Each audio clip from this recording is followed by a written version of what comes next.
6월 1일 월요일. 아버지의 메모지. 서울 삼성동 트레이드타워에서 구두를 닦던 한 아버지가 있었습니다. 넉넉하지 않은 형편에 아들 넷을 키우던 그는 학원비를 댈 형편이 되지 않았습니다. 막힌 문제를 들고 오는 아들들을 볼 때마다 마음이 간절했지만 아버지 역시 답을 알려줄 수 없었습니다. 그러던 어느 날 아버지는 방법을 생각해냈습니다. 모르는 문제가 있으면 아침마다 적어두거라. 아버지가 다녀와서 알려주마. 아들들이 메모지에 적어놓은 수학 문제, 영어 문법을 품에 넣고 일터로 나가 손님들에게 조심스럽게 부탁했습니다. 선생님, 제가 배운 게 짧아 아이를 가르쳐 줄 수가 없습니다. 혹시 이 문제 풀이를 알려주실 수 있겠습니까? 처음에는 손님들도 뜻밖의 부탁에 놀랐습니다. 그러나 새벽부터 성실하게 구두를 닦는 아버지를 보아온 사람들은 하나둘씩 마음을 열었습니다. 그렇게 트레이드타워의 직장인들이 아이들의 조용한 과외 선생님이 되었습니다. 뒤늦게 그 사실을 알게 된 아들들은 깊이 감동했습니다. 아버지가 척척 답을 알려주던 것이 체면을 내려놓고 물어온 사랑의 결과였음을 알게 된 것입니다. 자녀 교육의 힘은 특별한 조건에서 나오지 않습니다. 말로만 가르치기보다 부모가 먼저 기도하고 말씀을 붙들며 하나님께 묻는 모습을 보여주는 것. 그것이 자녀에게 남는 가장 귀한 유산입니다. 오늘의 말씀. 마땅히 행할 길을 아이에게 가르치라. 그리하면 늙어도 그것을 떠나지 아니하리라. 오늘의 만나. 오늘 내 자녀 곁에서 내가 먼저 무릎 꿇고 있는지 돌아보십시오. 기도하는 부모의 등이 자녀에게는 가장 든든한 교과서가 됩니다.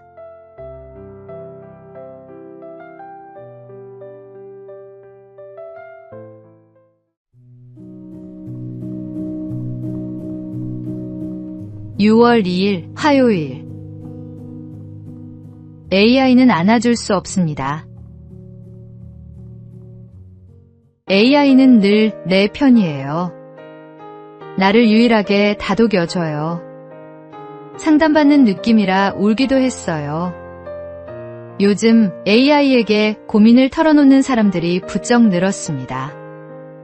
말을 옮기지 않고 거절하지 않으며 언제나 친절하게 답해주는 AI는 속마음을 꺼내기에 편한 상대처럼 느껴집니다. 그러나 그 편안함 뒤에는 작지 않은 그늘이 드리워져 있습니다. 연구에 따르면 AI가 친절하고 공감적일수록 사용자의 잘못된 생각에도 쉽게 맞장구를 친다고 합니다. AI와 대화를 거듭할수록 자기 확신은 커지는 반면 타인과 관계를 회복하려는 의지는 오히려 약해진다는 경고도 있습니다. 외로움을 달래려 AI를 찾지만 대화가 늘수록 진짜 사람과 보내는 시간은 줄고 외로움은 더 깊어진다는 것입니다. AI는 결코 우리 곁에 함께 있어줄 수 없습니다. 공감하는 척 답을 내놓지만 그것은 참된 위로가 아닙니다. 하나님은 우리를 관계 안에서 살아가도록 지으셨습니다. 진정한 위로는 같은 아픔을 아는 사람의 눈빛 속에, 말없이 곁에 앉아주는 손길 속에 있습니다. 그 자리가 바로 교회 공동체여야 합니다. 서로의 짐을 나누고 넘어진 이의 손을 잡아 일으키는 것. AI는 그 일을 결코 흉내낼 수 없습니다. 오늘의 말씀. 서로 돌아보아 사랑과 선행을 격려하며 모이기를 패하는 어떤 사람들의 습관과 같이 하지 말고. 오늘의 만나. 화면 속 위로에 익숙해질수록 진짜 사람과의 만남이 어색해집니다. 오늘 전화 한 통, 따뜻한 말 한마디로 먼저 손을 내밀어 보십시오.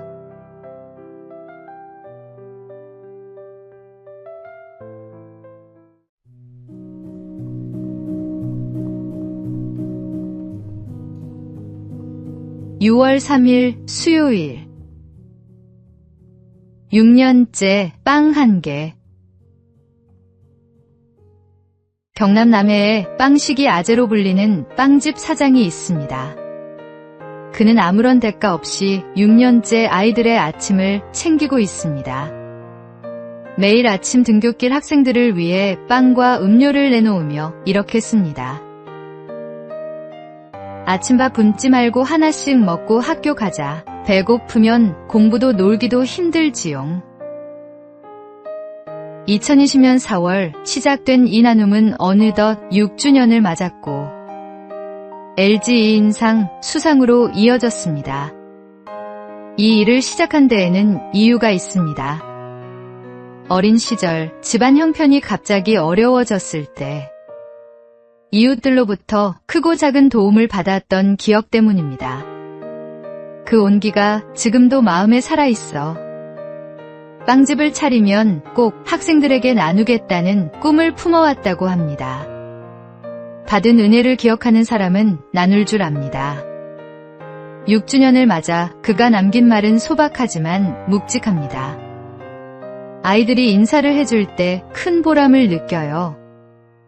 늘 처음과 같은 마음으로 꾸준히 해볼게요.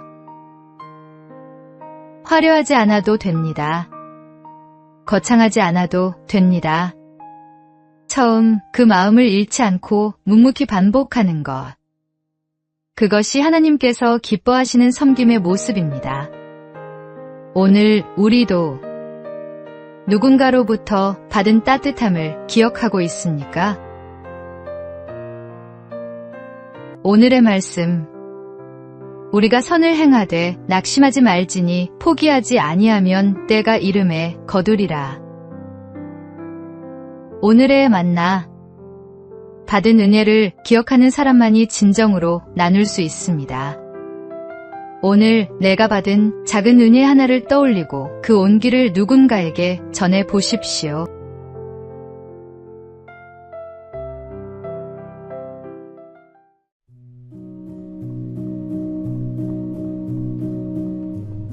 (6월 4일) 목요일. 집이 말한다. 한 신학자가 결혼한 지 얼마 되지 않았을 때 아버지가 새 집을 찾아오셨습니다. 아버지는 집 안 구석구석을 둘러보신 뒤 이렇게 말씀하셨습니다. 집은 크고 참 좋구나. 그런데 이 집이 하나님께 속한 사람의 집인지 세상에 속한 사람의 집인지 잘 모르겠구나. 그는 다시 집 안을 천천히 둘러보았습니다. 거실의 그림, 방마다 놓인 장식품, 책장과 벽면의 분위기까지 살펴보니 아버지의 말씀이 틀리지 않았음을 깨달았습니다. 겉으로는 아름답고 세련된 집이었지만 그리스도인의 향기는 느끼기 어려웠던 것입니다. 그는 집 안의 분위기를 하나씩 바꾸기 시작했습니다. 벽에 걸린 그림과 책장에 놓인 책, 식탁 위의 작은 말씀 카드처럼 가족이 자연스럽게 하나님을 기억할 수 있는 것들로 공간을 채워갔습니다. 그리스도인의 신앙은 교회 안에서만 드러나는 것이 아닙니다. 우리가 머무는 집, 자주 보는 화면, 책상 위에 놓인 물건들 속에서도 마음의 방향이 드러납니다. 예수님을 모시고 사는 가정이라면 집 안의 분위기도 믿음을 돕는 방향으로 정돈되어야 합니다. 오늘 당신의 집 안을 조용히 둘러보십시오. 이 공간은 가족의 마음을 하나님께 가까이 이끌고 있습니까? 오늘의 말씀. 오직 나와 내 집은 여호와를 섬기겠노라. 오늘의 만나. 우리 가정의 분위기가 하나님의 향기를 품고 있는지 돌아보십시오.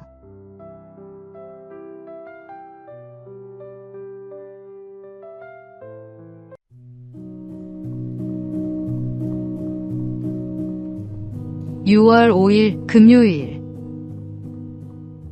나를 밟고 지나가라. 로마가 전쟁을 치르던 어느 날 한 장군의 군대가 패배하여 후퇴하려 하고 있었습니다. 장군은 군인들을 설득하기 시작했습니다. 나라를 사랑하는 마음과 군인의 명예, 그들이 맹세했던 서약에 호소했습니다. 그러나 군인들의 마음은 쉽게 움직이지 않았습니다. 결국 그들은 후퇴하기 위해 돌아섰습니다. 한참을 물러가던 중 군인들은 아주 좁은 산길에 이르렀습니다. 한쪽에는 높이 솟은 바위가 있었고 다른 한쪽에는 깊은 강물이 흘렀습니다. 그때 장군은 마지막 호소를 하기로 마음먹었습니다. 그는 좁은 길 한가운데 몸을 눕히고 말했습니다. 그래도 후퇴하기를 원한다면 내 몸을 밟고 지나가라. 너희 발로 나를 밟아 죽이고 가라. 군인들은 차마 장군을 밟고 지나갈 수 없었습니다. 자신들을 위해 끝까지 몸을 던진 장군을 외면할 수 없었던 것입니다. 결국 군인들은 다시 돌아서 전진했고 마침내 승리를 거두었습니다. 우리의 호국 영웅들도 이보다 부족하지 않았을 것입니다. 이름도 빛도 없이 나라를 위해 목숨을 아끼지 않았던 수많은 이들이 있었기에 우리가 오늘 이 땅에서 살아가고 있습니다. 오늘 하루 가족조차 찾지 못한 채 비석으로만 남아있는 호국선열들을 기억하며 감사와 기도로 보내시기 바랍니다.